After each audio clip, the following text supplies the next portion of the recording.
নদিয়ার শান্তিপুরের বাগদেবীপুর এলাকায় 24 নম্বর সুস্বাস্থ্য কেন্দ্রের লোহার গ্রিলের গেট ভেঙে আরও একটি দরজা ভেঙে সমস্ত উপকরণ লণ্ডভণ্ড এবং তছনছ অবস্থায় শনিবার পড়ে থাকতে দেখেন এলাকাবাসীরা। তারপর তারা খবর দেন ওই স্বাস্থ্যকেন্দ্রের দায়িত্বে থাকা মহিলা স্বাস্থ্যকর্মীদের। তারা ব্লক স্বাস্থ্য আধিকারিক এবং শান্তিপুর থানায় পুলিশ প্রশাসনকে জানায়।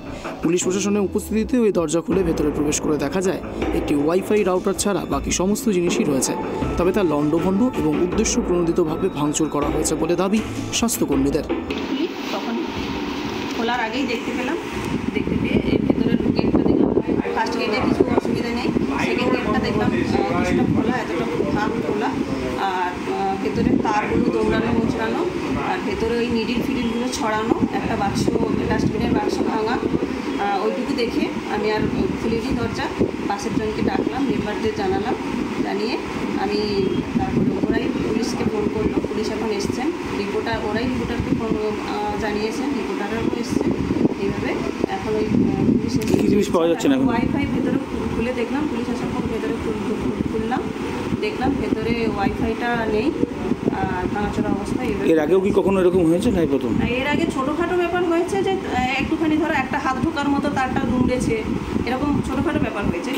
কি আশঙ্কা করছেন, কেউ চুরি করতে এসেছিল নাকি দুষ্কৃতী বা কিছু? সেটা আমি বুঝতে পারছি না। ওরা ছড়িয়েছে, ছিটিয়েছে, ডাস্টবিন ভেঙেছে, ওয়াইফাইটা নিয়ে গেছে। এলাকাবাসীদের দাবি ওই স্বাস্থ্যকেন্দ্রের সামনে একটি আমবাগান রয়েছে, যেখানে সন্ধ্যের পরে বহিরাগত পাড়ার দুষ্কৃতীতে আনাগোনা বাড়তে থাকে, যেখানে মদ গাঁজা সহ বিভিন্ন নেশাজাত দ্রব্য খাওয়া হয়।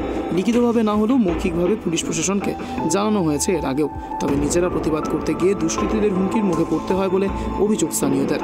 তাই এবারে পুলিশ প্রশাসন বিষয়টি খতিয়ে দেখুক। গ্রামবাসীর তরফ থেকে এখানে করা হয়েছে, তো করার পরে দীর্ঘদিন ধরে স্বাস্থ্যকেন্দ্রটা চলছে তো সরকারি সাহায্যে। তো আমরা যখন বাড়িতে ছিলাম, এখানকার বন্ধুবান্ধব খবর দিল যে স্বাস্থ্যকেন্দ্রে ভাঙচুর হয়ে যায়। তো আমি বাড়ির থেকে যখন আসলাম, এসে দেখলাম যে স্বাস্থ্যকেন্দ্রে এরকম ভাঙচুর হয়েছে, বা ভেতরের তালাটা একদম ডবল কেটের যে তালাটা আছে ওটা ঠেলা দিলে ভিতরে ঢুকে যাচ্ছে। উপর থেকে শুনলাম যে ওয়াইফাইটা নাকি চুরি হয়েছে, আর কিছু নেয়নি। কিন্তু আমাদের দীর্ঘদিনের যেটা সমস্যা, সেটা স্বাস্থ্যকেন্দ্রের সামনে একটা বাগান আছে। সেই বাগানে প্রতিনিয়ত এবং প্রতিদিন মদ এবং হিরোইন গ্যাজা সমস্ত লোক ওখানে খাওয়া দাওয়া করে, সমস্ত ছেলেমেলে, পাশের পাড়া ছেলেমেলেও আসে। এবং দীর্ঘদিন ধরে আমরা অবজেকশনও করেছি, তাদেরকে আমরা বললে তারাই আমাদের উপরে চড়া হয়। এবং এই ব্যাপারে প্রশাসনকে আমরা একটা মৌখিক জানিয়েছিলাম, লিখিত জমা দেয়নি, এবং জানানোর পরে সেটা স্টেপ নেয়নি। কিন্তু আজকে যারা প্রশাসন এসেছিল তাদেরকে জানানোর পর তারা বলছে আমরা এবার থেকে স্টেপ নেব। স্থানীয় পঞ্চায়েত সদস্য এলাকাবাসীর কথা মান্যতা দিয়ে জানান, তিনিও চান ওই এলাকা দুষ্কৃতিমুক্ত হোক, তবে মূল ঘরে তারা প্রবেশ করতে পারেনি শক্তপোক্ত লোহার তালা মজবুত দরজার জন্য। কিন্তু শুধু ওয়াইফাই রাউটার চুরির কারণ স্পষ্ট নয় কারো কাছে, তবে ভাঙচুর হওয়ার কারণে রাজনৈতিক উদ্দেশ্য প্রণোদিতভাবে করা হয়েছে বলে মনে করছেন অনেকেই। হয়েছিল, কিন্তু এতটা নয়, যতটা ক্ষতি করেছে আজকে এইরকম ক্ষতি করেনি। কি মনে করছেন? যে এলাকাবাসী তো বলছে যে এখানে নাকি দুষ্কৃতীদের আনাগোনা হয়। হ্যাঁ, একদম ঠিক কথা বলেছে। দুষ্কৃতীরা প্রায় সময় সন্ধ্যার পর থেকে প্রায় রাত্রি 12টা পর্যন্ত এখানে আড্ডা দেয়, মদ নেশা করে। হ্যাঁ, আমারও ধারণা এদেরই কাজ। পুলিশ প্রশাসনকে জানিয়েছেন?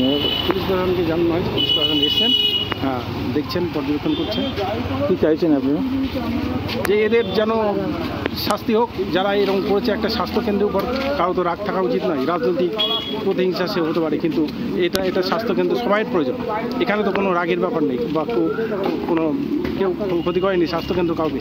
তবে স্বাস্থ্যকেন্দ্রে দামি কিছু চুরি না হয়ে শুধু লণ্ডভণ্ড করার ঘটনায় বেশ ধোঁয়াশা রয়েছে স্থানীয়দের মধ্যে। তবে পুলিশের তরফে তদন্ত শুরু করা হয়েছে। নদিয়া থেকে মলয়দের রিপোর্ট, ট্রাইব টিভি বাংলা।